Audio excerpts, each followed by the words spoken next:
Sveiki, esu Marija, auginu 2 mažamečius vaikus. Visada svajojau būti gydytoja. Gal kada nors ši svajonė ir išsipildys. O dabar, turėdama laiko, domiuosi medicina.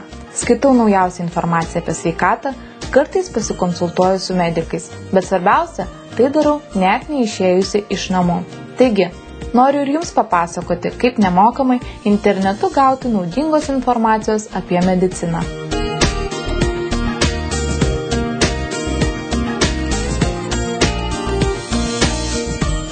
Svetainėje www.medicina.lt galima rasti visų valstybinių ir privačių gydymo įstaigų, vaistinių sąrašą, kontaktinę informaciją.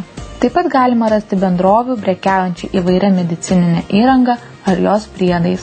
Užsukus į svetainę galima skaityti įvairias naujienas ir skelbimus susijusius su medicina.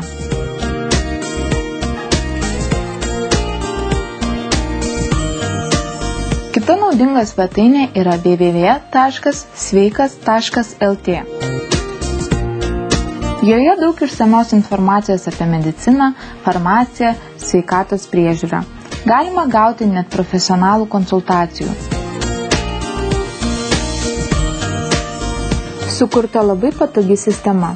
Ieškoti informacijos galima pradėti kūno atlase, pasirinkus skaudamą vietą. Tereikia spragtelėti ant jos ir bus pateikta visa informacija apie šią kūno dalį, galimas ligas.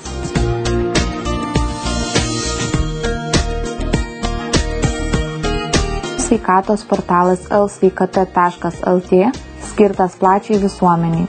Jame gausu naujienų apie sveikatą.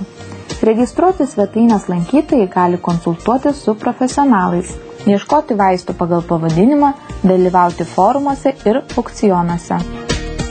Rekomenduoju įsidėmėti mano minėtų svetainių adresus, juk internete informacijos yra išties daug, o šios svetainės gali būti labai naudingos kiekvienam. Būkite sveiki!